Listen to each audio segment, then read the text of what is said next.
Hello friends, welcome back to my channel Jay's Cooking Gallery. இன்னைக்கு நம்ம வீடியோல ஒரு சூப்பரான நான்வெஜ் ரெசிபி நல்ல காரசாரமான எறா தொக்கு எப்படி பண்றதுன்னு பார்க்கலாம். அதுக்கு அடுப்புல ஒரு கடாய் வச்சிட்டு தேவையான அளவுக்கு எண்ணெய் சேர்த்துக்கலாம். நான் எப்பவுமே சமையலுக்கு கடலெண்ணெய் சேர்த்துப்பேன். நான் நிறைய வீடியோஸ்ல சொல்லியிருக்கேன். அதே மாதிரி ஒரு குழிக்கரண்டி அளவுக்கு கடலெண்ணெய் ஆட் பண்ணியிருக்கிறேன். அதே அளவுக்கு ஒரு குழிக்கரண்டி அளவு நல்லெண்ணெய் சேர்த்துக்கிறேன். கடலெண்ணெய் நல்லெண்ணெய் சேர்த்து பண்ணுறப்போ இந்த தொக்குக்கு டேஸ்ட் ரொம்ப நல்லாயிருக்கும். நீங்கள் எந்த சமையல் எண்ணெய் யூஸ் பண்ணுவீங்களோ அதை ஆட் பண்ணிக்கோங்க. எண்ணெய் நல்லா சூடானதுக்கப்புறம் ஒரு டேபிள் ஸ்பூன் ஜீரகம் சேர்த்துக்கலாம். இந்த கடாய் வந்து கொஞ்சம் அடிகனமானதுன்றதுனால எண்ணெய் சூடாயிருச்சுன்னு நினச்சி சேர்த்துட்டேன். பட் சூடாகலை. நீங்கள் நல்லா எண்ணெய் சூடானதுக்கப்புறம் சேர்த்துக்கோங்க. அப்படின்னா தான் சீரகம் போட்டோன்னே பொரியும். இப்போ சீரகம் நல்லா பொரிஞ்சிடுச்சு. இந்த டைமில் ஒரு கொத்தளவுக்கு கருவேப்பிலை சேர்த்துக்கலாம். இந்த கருவேப்பிலையும் சீரகமும் எண்ணெயில் பொரியிறப்போ அதோடய வாசனை இந்த தொக்குக்கு ரொம்ப நல்லாயிருக்கும். இப்போ இது ஓரளவுக்கு நல்லா பொரிஞ்சிடுச்சு. இந்த டைமில் நான் ஒரு 2 பெரிய வெங்காயத்தை இந்த மாதிரி நீல வாக்கில் கட் பண்ணி வச்சுருக்கேன். கூடவே 2 பச்சை மிளகா காரத்துக்காக நறுக்கி வச்சுருக்கேன். இந்த பச்சை மிளகா ரொம்ப காரமாக இருக்குன்றதுனால நான் 2 மட்டும் சேர்த்துக்கிட்டேன். நீங்கள் எடுக்கிற பச்சை மிளகாவோட காரத்தை பொறுத்து அட்ஜஸ்ட் பண்ணிக்கோங்க, கூடவோ கம்மியாவோ. இதை சேர்த்துட்டு வெங்காயத்தை நல்லா வதக்கிக்கலாம். நம்ம எப்போவுமே சொல்கிற மாதிரி தான் வெங்காயம் சீக்கிரமாக வதங்கிறதுக்காக கொஞ்சமாக உப்பு சேர்த்துக்கலாம். உப்பு சேர்த்துட்டு இதை நல்லா சாஃப்ட் ஆகிற அளவுக்கு வெங்காயத்தை நம்ம வதக்கி எடுத்துக்கலாம்.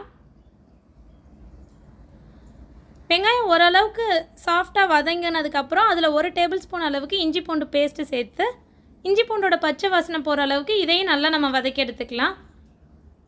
ஒவ்வொரு இன்க்ரீடியண்ட்டையும் ஆட் பண்ணிவிட்டு அதுக்கு வதங்கிறதுக்கு ப்ராப்பரான டைம் கொடுத்தோம்னா அதோட டேஸ்ட்டும் அதுக்கேற்ற மாதிரி நல்லாவே வரும்.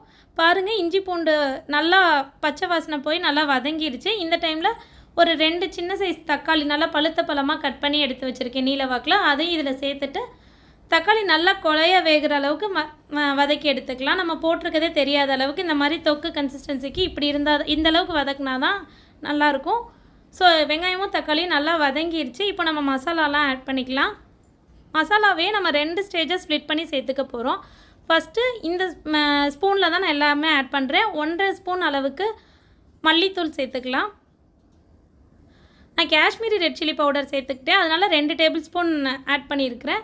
நீங்கள் நார்மல் சில்லி பவுடர் சேர்த்துக்கிறதா இருந்தால் அதுக்கு தகுந்தாப்பில் கம்மியாகவே சேர்த்துக்கோங்க. 2 டேபிள் ஸ்பூனாக காரம் ரொம்ப ஜாஸ்தியாகிடும்.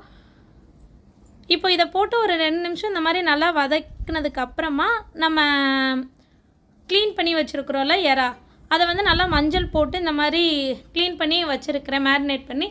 அதை நம்ம வந்து இப்போ இதில் சேர்த்துக்கலாம். எறால் க்ளீனிங் வீடியோ ஆல்ரெடி நம்ம சேனலில் அப்லோட் பண்ணியிருக்கிறோம். டிஸ்கிரிப்ஷன்லேயே லிங்க்கு கொடுக்குறேன், மறக்காமல் செக் பண்ணி பாருங்கள்.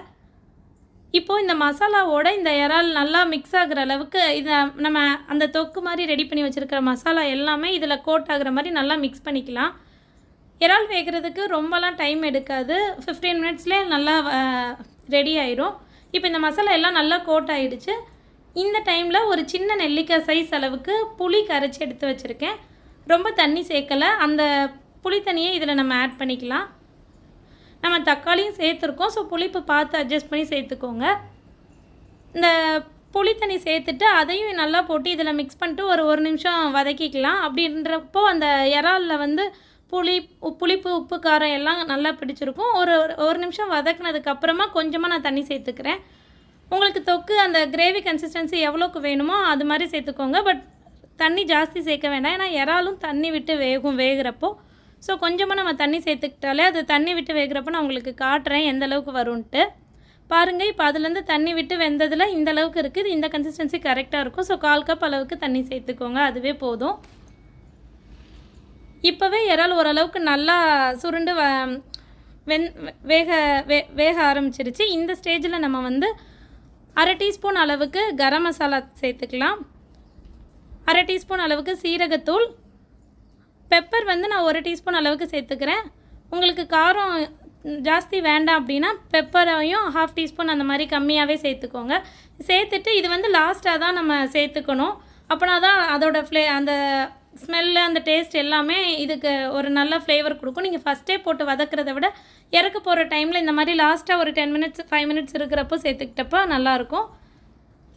இதில் வந்து நான் இந்த ஸ்டேஜோடையும் நீங்கள் நிறுத்திக்கலாம். நான் வந்து அடிஷ்னலாக ஒரு 1/2 கப் அளவுக்கு ஃப்ரெஷ்ஷாக திக்கான தேங்காய் பால் எடுத்து வச்சுருக்கேன், அதையும் சேர்த்துக்கிறேன்.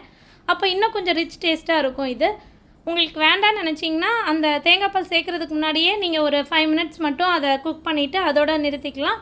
பட் தேங்காய் பாலும் ஆட் பண்ணுறப்போ டேஸ்ட்டு வேறு லெவலில் இருக்கும். இப்போ இதை தேங்காய் பால் ஆட் பண்ணதுக்கப்புறம் ரொம்ப நேரம் குக் பண்ணணும்னு இல்லை, ஒரு 5 மினிட்ஸ் நீங்கள் சிம்லேயே வச்சு குக் பண்ணிங்கன்னா இந்த மாதிரி எண்ணெய் பிரிஞ்சு வரும். இதுதான் நம்மளுக்கு எக்ஸாக்டான தொக்கு கன்சிஸ்டன்சி. இந்த ஸ்டேஜ் வந்துச்சுன்னா நம்மளுக்கு தொக்கு ரெடி ஆயிடுச்சுன்னு அர்த்தம். பாருங்கள் எந்த அளவுக்கு எண்ணெய் பிரிஞ்சு வந்திருக்குதுன்ட்டு. நம்ம ஃபஸ்ட்டு ஆட் பண்ணோம்ல அந்த எண்ணெய்லாம் இந்த மாதிரி தெளிஞ்சு வரும். இந்த அளவுக்கு நம்ம குக் பண்ணோம்னா நீங்கள் 2-3 நாளைக்கு வச்சு சாப்பிட்டா கூட இந்த தொக்கு கெட்டு போகாது, டேஸ்ட்டு செம்மையாக இருக்கும். இது வந்து உங்களுக்கு நீங்கள் வைக்கிறப்போ எண்ணெயாக மேலே தெளிஞ்சிருக்கிற மாதிரி இருக்கும். பட் மிக்ஸ் பண்ணிவிட்டு சாப்பிட்றப்போ அந்தளவுக்கு எண்ணெய் தெரியாது. ஃபைனலாக கொஞ்சமாக மல்லியில் கட் பண்ணி போட்டு மிக்ஸ் பண்ணிட்டா அவ்வளோதான், ஒரு சூப்பரான எறா தொக்கு ரெடி ஆயிடுச்சு. இதை நம்ம நல்லா சூடான சாதத்தோட பிசைஞ்சு சாப்பிட்றப்பையும் செம்மையாக இருக்கும். இல்லை நீங்கள் ரச சாதம் இதோட சைட் டிஷ்ஷாக வச்சு சாப்பிட்டாலுமே டேஸ்ட் ரொம்ப நல்லாயிருக்கும். இந்த ரெசிபியை நீங்களும் கண்டிப்பாக ட்ரை பண்ணி பாருங்கள். ட்ரை பண்ணி பார்த்துட்டு உங்களோட கமெண்ட்ஸ் அண்ட் ஃபீட்பேக்ஸை மறக்காமல் ஷேர் பண்ணுங்கள். உங்களுக்கு இந்த வீடியோ பிடிச்சிருந்துச்சுன்னா லைக் பண்ணுங்கள், உங்கள் ஃப்ரெண்ட்ஸ் அண்ட் ஃபேமிலியோட ஷேர் பண்ணிவிட்டு மறக்காமல் நம்ம சேனலுக்கு சப்ஸ்கிரைப் பண்ணுங்கள். தேங்க்யூ ஃப்ரெண்ட்ஸ், தேங்க்யூ ஃபார் வாட்சிங். டாடா.